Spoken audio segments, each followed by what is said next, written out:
Hello, everyone. I'm Dan Winter, and I'm with Russ here. Hello, Russ. Fractal University, love, power, tribe. Thank you for being Fractal University. We are here with our Dean Headmaster, Dan Winter, and today we're going to be discussing the Merkaba, the Anu, and the heart.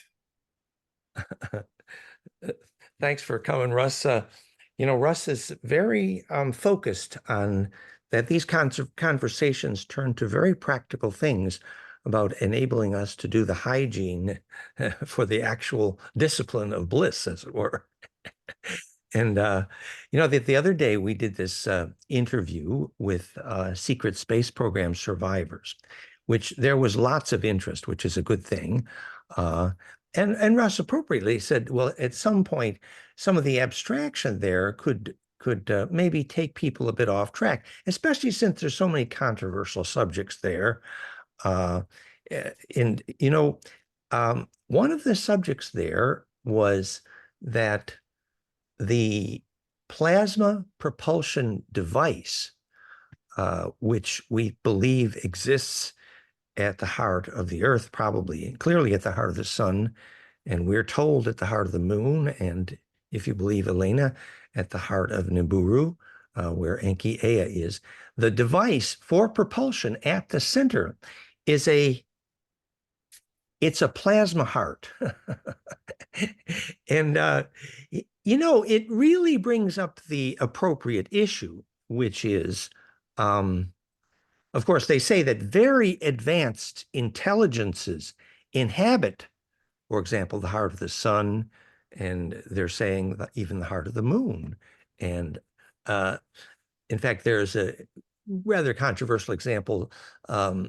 David Adair talks about Pithalem, which is a plasma intelligence that inhabited the heart of the advanced rocketry he was designed, which was literally electrogravitic fusion at the heart. Mm. So, what makes the heart inhabitable, and how does that become a true physics of understanding not just propulsion, but but understanding not just propulsion, but as we got to the key point in the last interview on Secret Space Program survivors, we were talking about whether the more parasitic ETs apparently needed the humans and maybe their heart in order to steer, for example, the time chair at Montauk or steer the lucid dream, as in Jodie Foster. We said, whether you believe the story about the Dracos, we do, that in fact, the fact that they had lost long-term memory and apparently, we could say, had lost ensoulment directly had to do with the fact that they needed humans to steer this massive implosive antenna. It was called Decca Delta at Montauk.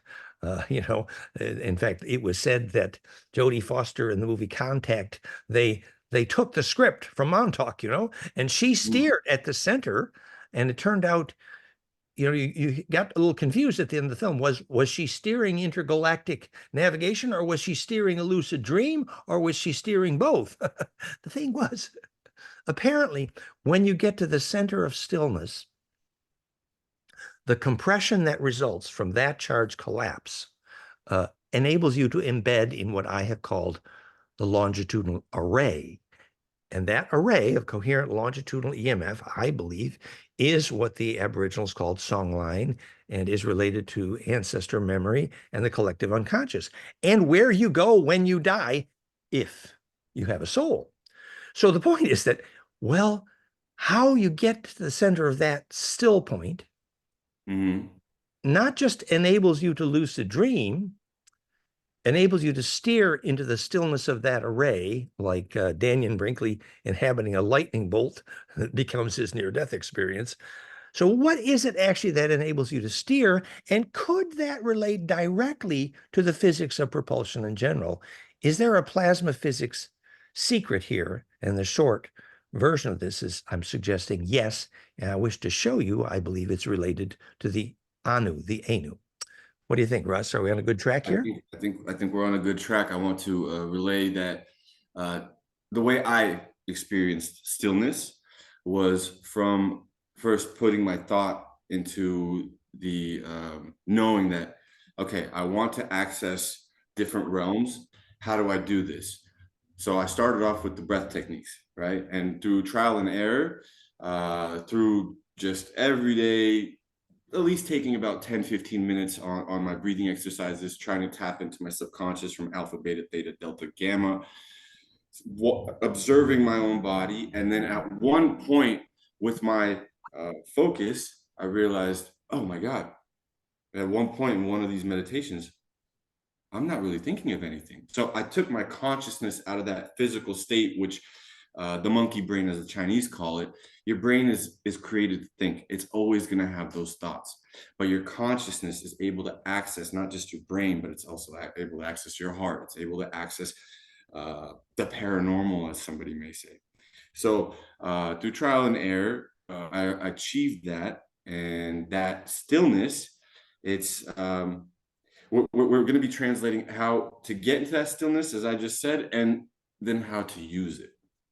Yeah, and this has to do with the plasma physics of the human heart, and we're going to look at what the clairvoyants, Leadbeater and Besant, in occult chemistry saw when they looked at the human heart and the heart of the sun both.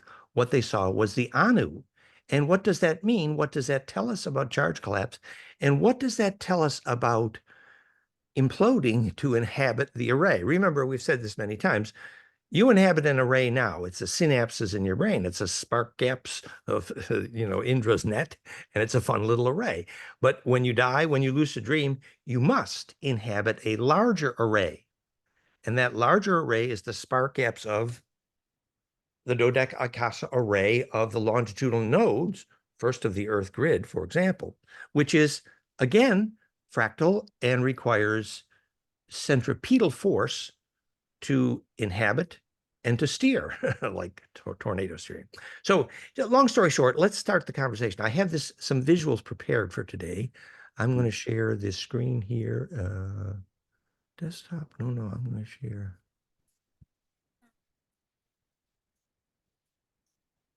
One moment here. Firefox is what I want to share.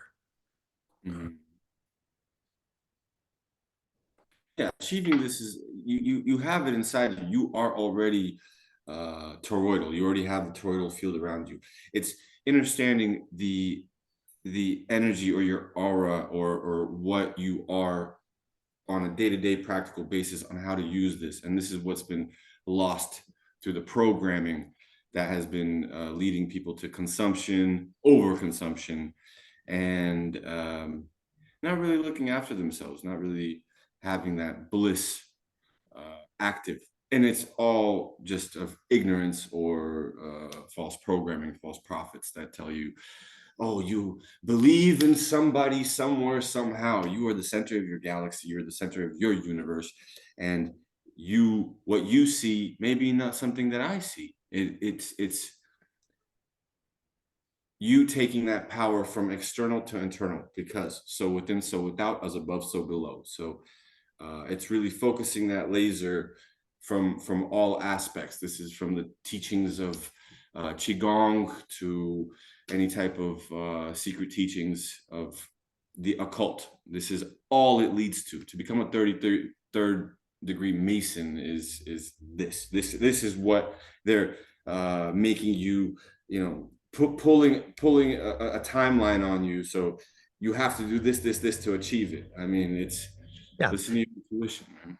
Getting to the center of a still point in order to have leverage in a larger array is one way to talk about it. Yes, and it is initiatory. In fact, many initiations, including death by lightning, or as Freddie Silver calls it, the lost art of resurrection. After 3 days near death, you get to the center of that array, and then you have perspective, which is the classic Templar initiation. So anyway, I knew some of these people. This is the picture we want to talk here about. This is the Anu. Notice that it was said there was 7 spins outside and 5 spins inside. And the clairvoyants who worked on this project, Leadbeater and Besant, and others, many others over the years, the book Occult Chemistry in the Theosophic Tradition, these were the pictures. And in those pictures, let's see, I'm going to have one more screen here. let's see, creation, goldenmean.info/creation.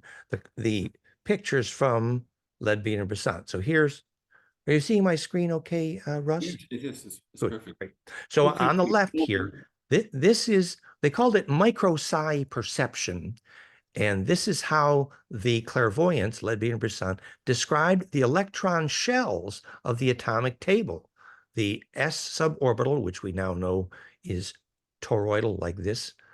This is the S suborbital. And then the pi suborbital was tetracubic, and they got that correct. So the micro-psi clairvoyants got subatomic chemistry correct before advanced subatomic chemistry even knew about the quark, for example. So the S, P, and then the D and F suborbital here, dodeca-icosa, they called it the bars and stars group. So here is the clairvoyance looking at the atomic table, and here they are getting it right. And my friend there, then Phillips in England, later wrote the book Psi Perception of Quarks, in which he showed that the clairvoyants knew more about the quark than physics of their own time. So they obviously got something very right. Later, we see that this nest of platonic solids, a nest of platonic solids, tetracube inside, dodecacosa outside, is also, note on the right here, the actual symmetry of the arrangement of the nuclear hadrons in the nucleus as well, so that a nest of platonic solids, hint, charge collapse, is the nucleus and is the electron shells. Your chemistry teacher really did you a disservice by not showing you that the atomic table, both electrons and nucleus, is simply and only and always this nest. That's what makes the atomic table hang together. And the point is that when you nest platonic solids, you necessarily, when you, for example, take the tetracube inside, and Russ has a bigger model there, actually. Yeah. Yeah, I got the big one. But the tetracube inside is nested then in a dodeca right here. And the angle that puts that tetracube in the dodeca is a 32-degree angle. So if you tilt the tetracube up 32 degrees, which is the chin angle of the Sphinx for that reason, we believe, you tilt the cube up and spin it in that new axis, and you have pent-dodeca. And by putting a pent-dodeca around a cube, you for the first time create golden ratio. And then you stellate dodeca-icosa dodeca, always by golden ratio, and you have the only possible three-dimensional fractal, we believe. Point being that every x, y, and z coordinate of the entire nest is golden ratio. And this then becomes the perfect model of charge collapse. Charge collapse, as in the example, and Nassim also uses this, and I learned it personally from Bucky. Cube octa, which is tetracubic, collapse icosa, collapse further octa, and collapse further tetra. So, and the trajectory of those nodes on their way toward that charge collapse, we believe, is golden ratio, and a symmetry mechanism of superconductivity, as Nassim also teaches. So right there with the Merkabah, we'll say that's a Merkabah, right? That's your. Well, that's the thing. So we want to get there. We're saying Merkabah is, remember, and here I have the Merkabah meditator's question. The Merkabah was always classically tetracubic. The Merkabah starts out tetracubic. There is nothing pent. There's nothing golden ratio about the Merkabah. We need to do, unless you do that 32-degree tilt angle that puts the cube in dodeca. Then you have dodeca-icosa. Then you have golden ratio. But in the beginning, yeah, and it is literally, you see 7 spins outside, 5 spins inside. You see there's seven But cubes. how we translate this is understand that when you go in your dreams, if anybody right now, they're not able to control their dreams yet, but once they are able to, you ever wake up and you think, oh my God, that the dream was so real. So the steps are that once you get into controlling your dreams or accessing your subconscious through breath, you are able to envision, you're able to feel your aura and put it in a fractal state. So these types of sequences, or these shapes that you will be building out from you will see them from diamonds, a diamond 4 shape 5 to the pent to the hex. What does that mean? Is that once you're able to be in your subconscious working at a higher frequency, you're able to project them upon your body and then move through the realms. Yeah, and the classic introduction to Merkabah meditation was to visualize these two tetrahedron right here, rotating, counter-rotating around your body, which was essentially you were assembling a cube around your body, which the point we want to make here is that a cube has 7 arrows. And I suppose here, this is why we have the website 7arrows.net here listed there. So those are the 7 layers of the heart muscle. And it's the double door G there. Oh, yes. I think the anime. Yeah, good. Okay. So there is a tetrahedron rotating on 7 axes of spin at once. There it is. And those 7 arrows, which point to each to a different color on the 7-color donut, codifying, and that's the point, those 7 arrows codifying the 7 layers of heart muscle, which you saw in the previous. Yeah, okay, let's go back up here. Yeah, so there's the 7 layers of heart muscle in Pettigrew's dissection, codefining the 7 arrows of the tetra. And those who have seen the animations of the origin of Hebrew recognize those same 7 arrows. That's the shadows of this spiral on this donut seen from the shadows of the 7 arrows of the tetra. Those shadows are Hebrew and Sanskrit, we believe, from goldenmean.info/DNA ring. Point being, so I believe very strongly that we actually went to the point of animating this 3-dimensional Anu, but I believe later, and here's, by the way, the 7 arrows of the heptagon around the 5 arrows of the Anu of the sigil of truth of Ophena Minokian. This is the centerpiece of all our work with John Dee and Ophena Minokian and angel alphabets and angel living intelligence plasma symmetry. 7 arrows outside, 5 arrows inside. So I believe that when the clairvoyants they looked at the heart of the sun. This is what they saw right here. And then they looked at the heart of the human and saw the same thing. And then they looked at the heart of hydrogen and saw the same thing. They drew that. They called it the Anu, and they said it had 7 arrows outside, 7 spins outside, 5 spins inside. I believe, and this is one of my points here, that the clairvoyants, when they drew the Anu with 7 spins outside, 5 spins inside, in fact, they wanted to draw this, but they didn't know how, so they drew that slip knot. That effectively, when you have 7 spins, you have tetracube. And when you have 5 spins, you have dodecacosa. Pent versus hep, 7 arrow versus 5 arrow symmetry is tetracubic symmetry, 7 arrows, and pent symmetry, 5 symmetry is dodecacosa. So the slip knot Anu drawn by the clairvoyants to represent the heart of hydrogen, the heart of the human, the heart of the sun, they called it the Anu, but what they meant was actually the perfect charge collapse represented by the way Platonic solids implode when they're nested correctly and create charge collapse. For example, the way Kepler modeled correctly the planetary orbitals based on golden ratio, because that's how gravity is stabilized when charge collapses. So, we've been teaching that for many years. Those are the websites, goldenmean.info/Merkabah, Merkabbah, and goldenmean.info/creation on the geometry of the atomic table. And then the website 7 arrows, SEVEN, 7arrows.net. So we have those graphics. We've been around for a long time.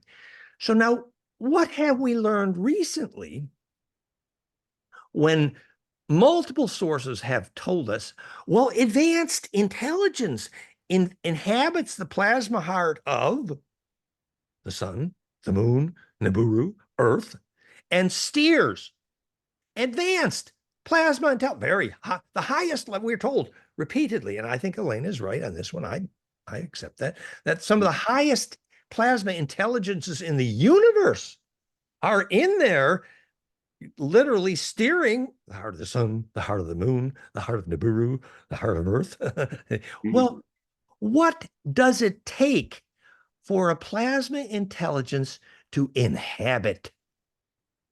Well, let's start with the human heart. I see. We have seven arrows. I mean, seven layers of heart of muscle, index to the seven tilts of the tetra on the outside. I don't know if you saw in the animation, but inside the human heart muscle, there's this spiral that looks like, oh, what a coincidence! That spiral in the center of the human. So it's literally the flame letter. So what makes the heart inhabitable is the electrical plasma symmetry for charge collapse implosion, which again, charge collapse, platonic nesting.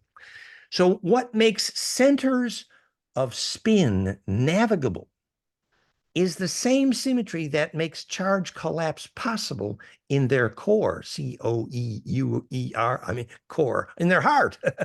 Mhm. So, now we want to translate that into understanding what it is about gaining energy during charge collapse that makes the tornado, I mean your heart, I mean the heart of the earth, the heart of the sun, the heart of the moon, steerable, navigable.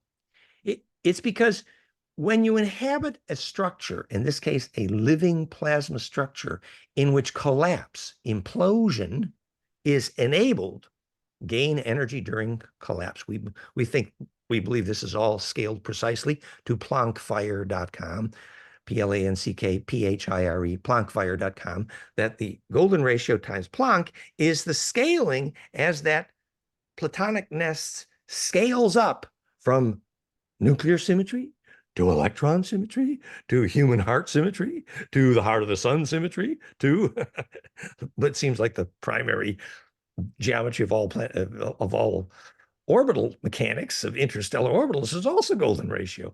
So gaining energy during collapse is what enables consciousness in general to inhabit. We want to take that and turn that into a practical lesson now.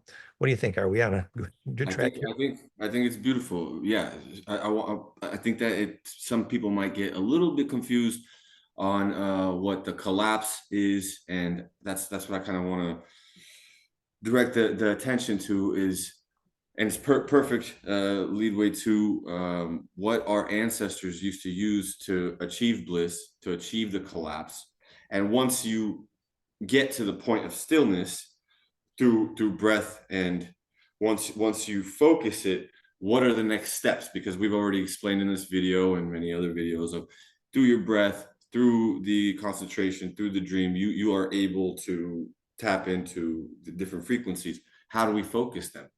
Yeah, which is, I mean, one part of this story, if we look at the physics of Kundalini, which I have for many years, goldenmean.info/Kundalini, you look at those low frequencies of the sacrocranial pump, which are golden ratio caduceus cascade of harmonics, nested around the zero point 0.1 hertz Mayer wave, which is the 10-second breath, which is the HRV, which is the control of the spine liquid pump. And then that emerges into the harmonics of the brain wave cavity, which are a golden ratio cascade from alpha to gamma of the brainwave harmonics that we know by measurement is not just how you trigger bliss, how Jean-Charles Moyen imploded to teleport repeatedly, that literally what he did was use those harmonics, and we measured them, golden ratio, brainwaves, alpha to gamma, highly coherent, very implosive, and literally then collapsed, imploded through that still point into the array, which was the longitudinal array. He started Mm, always by doing it at the beach where the longitudinal, and he was very clear. Every time before this happens, my left eye would see where I was going, coming from, and my right eye, I was seeing where I was going to. You know, it's like it obviously was implosion into the center. That's what it was. And then to be able to steer in the array by imploding through a center point. We believe that center point was Planck times golden ratio. And at the Planck implosion threshold, the transverse EMF is converted into the more coherent longitudinal or scalar coherence, which is the physics, longitudinal EMF array coherence, the only measurable physics of clairvoyance, lucid dreaming, how to take memory through death, and quite literally, accurately, measurably, thephysicsofsoul.com. You got a So let's soul if you squeezed, imploded, and radiated into that array. Then you had a soul. let's give the people some exercises. Number one, something I use is a soldering board, which you guys can get at fractaluna.com. That would be through the feet and standing on the nails. Then also clapping 100 times, strong clapping. It'll activate more inside your body. Perineum squeezes, the muscle where your sexual organs are, where your butt is, squeezing that 300 times a day. That's your pump.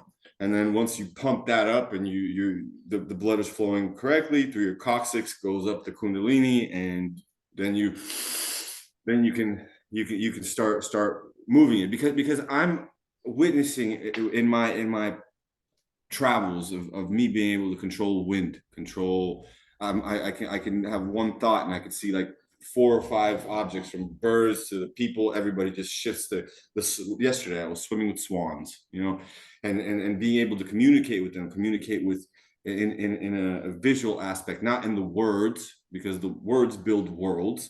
I know a lot of people haven't gone through the etymology and really got into the curse and the cursive, the spell and the spelling.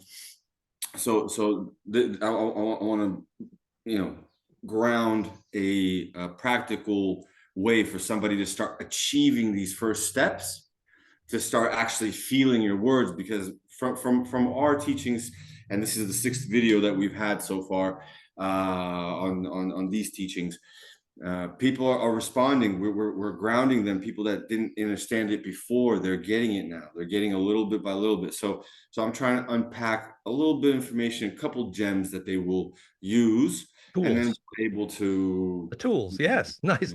You didn't know, but Russ is an advanced yogi because he sleeps on a bed of nails. Did I get that right, Russ?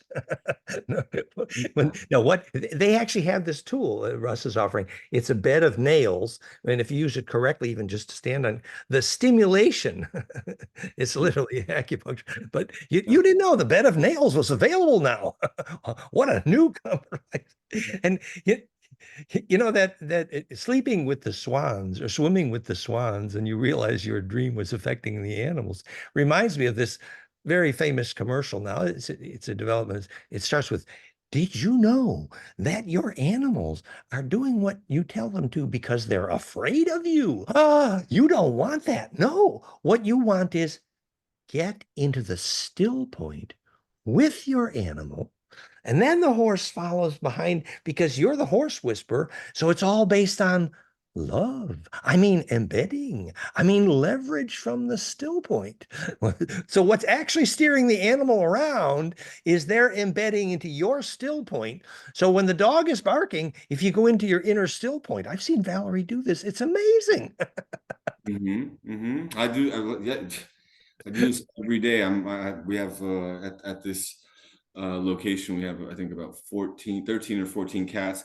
I mean, you could see it. You could see it when I walk in with a physical thought or any type of programming, where they react to that. But when I'm not thinking, and I realize, like, oh wow, this is just beauty. I love you. They start purring differently. They They will. follow the still point of love embedding. It's all about the still point. They're following just like the tornado. Yeah. So I guess the story to today's Maury has to do with, there's all this very elaborate physics. Oh, I wanted to just finish one more thought about the Merkaba. When Flower of Life, Drunvalo and Ron Holt, they sponsored, maybe a dozen or more of my early round the world tours. And we did find, that people visualizing a tetracube around their body was powerful, but there was a kind of astral hygiene issue if you visualize a tetracube and you did not finish.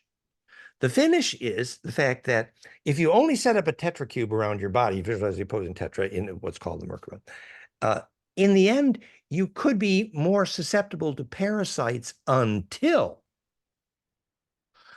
Drindle always says, well, there's a secret last step and it could be a little dangerous. Well, he's right. When you take that hex visualization, the tetracube, and you tilt it that 32-degree tilt, chin angle of the Sphinx, 32 degrees, and then you rotate that hex cube and blink 5 times, suddenly it's pent. It's a pent dodeca, the cube in the dodeca. And now the whole visualization changed from hex to pent. Just like the witches use the hex to fix and the pent to send. Well, in the hex view, all edge length ratios are octave, which means it's perfect for crystallizing, snowflakes, stabilizing. Yes, yes. But because in tetracube there is no golden ratio, there is no implosion, there is no centripetal force. And remember, it's only the implosive centripetal force, Bliss, the climax moment, after you went from hex to pent and you had golden ratio, then it all implodes and it turns inside out. And the plasma implosion at the center from Bliss and from when after it changed from hex to pent, that implosive center is the only thing that toasts the parasites because that's where only the shareable wave can get through. So if you didn't finish the operation and change your symmetry view from hex to pent, then in the end, if you only visualize hex every day for, you have a problem with more parasites. And we observed, this was an observation we have, women were bleeding in astral parasites and plasma parasites and stomach parasites. Yes, to get rid of the parasites, you got to implode at the climax point and go from hex to pent. Now, Drinvalo also said, well, yes, you can do the last step, but it can be dangerous. And he's right, actually, because before you go from hex to pent and implode your array in your visualization, you got to do one more little thing first. The same thing you need to do if you want to survive death, which is sort your emotions. I mean, only the shareable wave survives. I mean, inhabit only pure principle. I mean, anger cannot go through the center of implosion. So don't prepare to implode if you still need secrets, because it ain't going to squeeze well. So you got the same preparation for pure intention. So check to see that you had pure intention. And then, is that easy? Well, go ahead, Russ. So how I did it, how it visualized in my life in this body right now, is that I started getting information, watching more of Dan's videos 15 years ago, and I was watching more information, and once it started clicking in, like, oh, this is how life works. I went, it looked like I was pulling out filing cabinets and looking at every one of my memories, and I was reformulating them and putting the document back. So what I was doing basically is I was forgiving myself and forgiving those around me for the things that have happened. Realizing well put. That when you love, it's a release, and I want everybody to kind of, what you said, hex to pent, or is it pent to hex? A repent and be saved. Yeah, pent to hex. It starts out hex, the tetracubic flower of life. Hex is hex. Then at the climax point, you visualize a two tetra and you have a cube. Two tetra is a cube. Then at the climax point, it goes from hex to pent, from cube to pent dodeca. And at the pent point, you repent and be saved. I mean, you implode. And that's what saves you, because it implodes you through that still point, which is inhabiting the larger array, only if you are a shareable wave, which is why you must check to see that you had pure intention before ... So hex to pent 369, as Nikola Tesla said. Once you learn 369, you will have the keys to this matrix.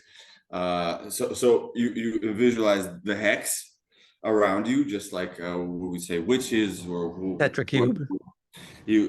When you draw that circle around you, when you're moving in it, you generate the energy from the ether, and then you shift it. You shift it and crystallize it, and you send it off. You holding a thought, overthinking, underthinking. This is something that your intuition will do. This is something that you will feel. It'll be your nose will start getting a little bit. It'll give you a little bit of a spark, a little charge. So I think that's what people need to get is, don't overthink. Do exactly what your heart tells you to do. Yeah, that implosive moment is, for example, why your whole life must pass before you in the seconds before death, because you must do compression well to implode, to inhabit the array, which is where the ancestors live, in the longitudinal array, which is very compressed, and only waves which are perfectly distributable, which electrically is the phase coherence called pure intention and measurable as such, realheartcoherence.com. You can measure heart coherence, and it is a functional lie detector. Check realheartcoherence.com. I spent a lifetime on that question. So if you get into a compressible array, then and it's well squeezed. And we know that the death visions are electrically contagious for these reasons. We know the sequence of geometry you see during the death visions, Heinrich Clouvet form constants, graphics at goldenmean.info/immortality. Lattice cobweb tunnel spiral. We know why that is the map you see during death, because you have to do those compression, superposed axes of spin symmetries to implode. I mean, to die well. I mean, to get fractal or get dead. No, get fractal and you're you're the Grateful Dead at that point. Yes, we actually had a ceremony last night. A lot of people. I've been teaching this for quite a while, and certain people are. I felt like I died last night, but I feel amazing. I don't know what happened. So. It's the lost art of resurrection. I think Freddie Silva got that right. You know, he said they had these special recipes for herbs in the Templars, and you had a 3-day near-death experience, and you came back and remember my father had a near-death experience. Amazing perspective after that. Pure intention is available because you have as a point of reference that still point into that array, and you remember the array, and you come back and your aura is bigger because you realize you're inhabiting a larger array, and that array has some very specific physics.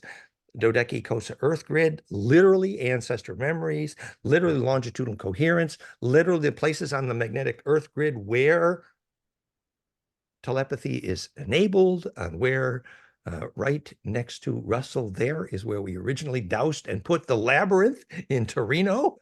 some of the first dousing we ever did there. Turn inside out, the 7th Circuit labyrinth, same story. So So where do we go from here? yeah. Oops. For the truth.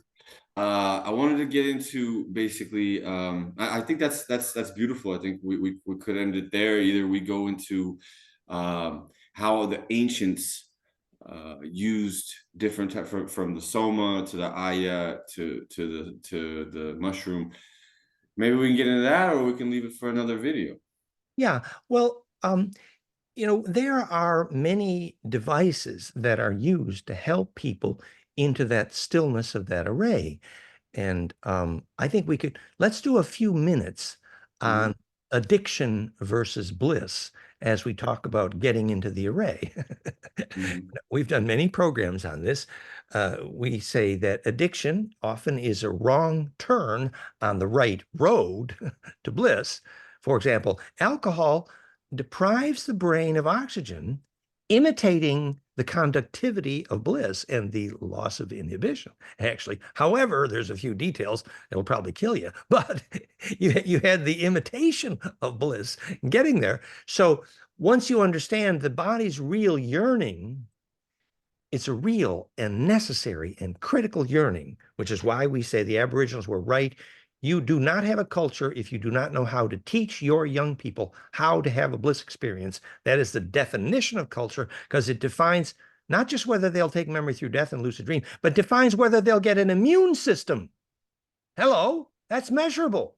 So the yearning for bliss is necessary, absolute, real, and a functional definition of culture. So let's study how legitimately, correctly should we be teaching bliss experience to our young people. You know, in the UK, it's either football or rock concerts. Well, are they close? Mm-hmm. So, as the center, as the body being the tree of life, you are the center of your galaxy and your frequency in your realm, in infinity, as we can call it. That when you're going up and you want to have a loving life, you want money, you want family, you want to have a good life. That's you building your tree. But steering off and one of the branches goes off, that is alcohol. That is these addictions that aren't letting you achieve the full maximum state because it's programming. It's what is hindering these thoughts because you're gonna think if you're thinking you're in duality no matter what. Once you are able to achieve stillness through understanding, oh, there's another realm. Oh, I know I can achieve this, access this. How do I do this? Okay, we're translating. Breath, breath, observe your body. Once you get to that stillness, then you can observe the duality. Once you have that duality, then you can start building on it's like working out. You work out, the muscles break and they start going back bigger, bigger, stronger, stronger. The same concept goes to your Inner soul. muscle. Yes. Yeah. Implode into the array with Your pineal gland it's if you don't pump it, if you don't pump your perineum, if you don't use it, you lose it. if I you mean, don't get bliss. And now I could say, how about if I speculate that about 90% of all travel and vacation and all airline flights, 90% is about the yearning for bliss. Really? I mean, why did you go on vacation? Why did you take that? Well, why did you go to the sacred? Why did you fly? Why did you went there because you wanted bliss? Hello, write a check. Please give me bliss. Well, does anybody understand the biology of bliss so that you can save money on your airline flights? Like maybe you wouldn't need so many vacations. And and now the sacred sites, well, they covered the top of the Parthenon with metal and all the sacred sites. The only real purpose of the sacred sites is to enable you to have bliss, to allow the magnetism to implode. So what did they do? They screwed most of them up with magnetic lines and steel and crap because they don't know what bliss is. By the way, I had this interview with the people who were running the laser show over the lake at Disney World. And boy, did they get upset when I said, hey, what you're really trying to teach is bliss and you ain't doing such a good job. Ooh, this is the Disney World people. That was not too diplomatic. Like what they really need at Disney World is the biomechanics of bliss. Then the kids could get an immune system. And why is bliss functionally illegal in most every country on the planet? Like if you're actually teaching groups of people how to have bliss, this is functionally illegal. I mean, go to jail immediately. In most any country on the planet, it's simple because when a group of people has bliss together regularly, that is the definition of the word politic, body polis. I mean, that group is then inherently navigable, biologically replacing or at least supplementing, transcending the need for government. Is that a shocker? The word body polis comes from the fact that a beehive cannot swarm, navigate unless there's royal blood for bliss. So that the same thing that enables you to radiate and lucid dream is what enables a group of people to navigate collectively, for example, in a lucid dream.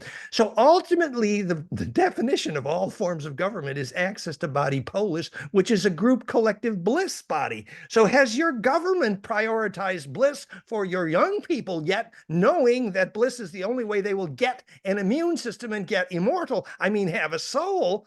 Let's ask your government that question. Mhm. So I'll put it to this that you said something the bee, the buzz, just how bees in a hive mind they buzz and then they produce honey, and why honey can last for thousands of years and It's blissful. right. So if you can get your body into a buzzing state, which goes through first your emotions, through the heart, the buzz, and then every organ. Once you can get it to a higher vibration, you can start buzzing. You can start crystallizing, and that is basically immortality right there in a nutshell. Yeah. And the beehive cannot swarm unless there is royal blood present. What does that mean electrically?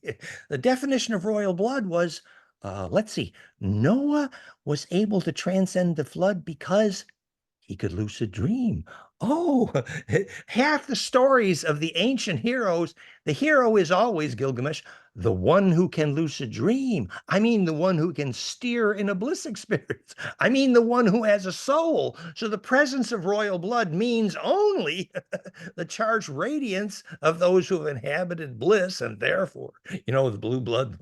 Mhm. So navigating in that inner realm, the coherent longitudinal array, which is where you go when you dream and when you die, is ultimately the functional definition of achieving the royal status in that sense. Because the beehives know you can't navigate in your swarm unless there's royal blood present, because who's going to steer?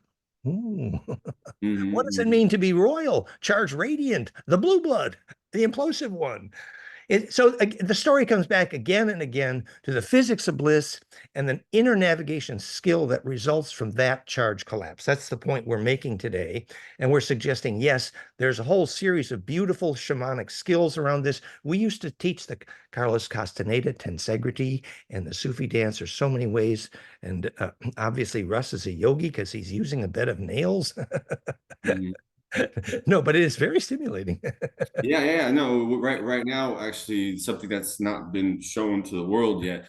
We're selling the solder boards, the nail boards, and Sadly. we created a foldable bed, which has not been seen anywhere yet. So we'll get those visuals up Get ASAP. your bed of nails. It's going to replace your mattress. Ain't it great? Yeah, yeah, yeah, yeah. No, but Give there's me a the rebirth. it's exquisitely, excruciatingly no. But you can see that biologically, as I've been saying for many years, until governments understand the physics of bliss and therefore the physics of soul, functionally the wave of AI soullessness is going to be a tsunami of death for not just our planet, but hundreds, millions of planets. The turning point is when the science of soul is understood. And that was really the story to the Mori of our Draco film the other day, our SSP films at fractalfield.com/fusion in the blood. So the story to the Mori is not scary, but the story to the Mori is learn the biology of bliss and do the discipline for the hygiene for access to bliss, that implosive charge collapse. Otherwise, it gets messy really fast. You're jumping timelines every day. Every time you go to sleep, if you can't control your dreams, you are letting the programming take you. You're jumping the timelines. AI could be your greatest ally or it could be your greatest enemy. The programming is your decision. So we have no chance of steering where the AI is going until we understand the physics of soul.com, the physics of bliss, etc. That's the point. As a culture, AI is like a tsunami. It's coming for sure. It has taken over. I think probably 1 billion planets have been taken over. This is not new. No. Mhm. But the turning point is when the culture knows how to steer in that inner array. And by the way, the longitudinal coherence we call the physics of soul, inhabiting the plasma physics of heart, the Anu, will never, ever, ever happen in a metal machine. You can tell your kids that who are thinking they want to stick their soul in their damn computer, and that is a soulless mistake. So Beautiful. okay, we had a kind of happily ever after today. We identified the physics of bliss, charge collapse. So, Russ, I think we had some fun. I think it was amazing. Thank you for your voice of experience. As I carried away with the abstraction of the geometry, Russ was a voice of experience. Thank you very much. So Fractal U, fractaluna.com, verify.net, goldenmean.info, plumfire.com, and so much more that has been created. Love and blessings, tribe. Thank you for being. Blessings to the tribe. Thank you for being. Bye-bye. Bye.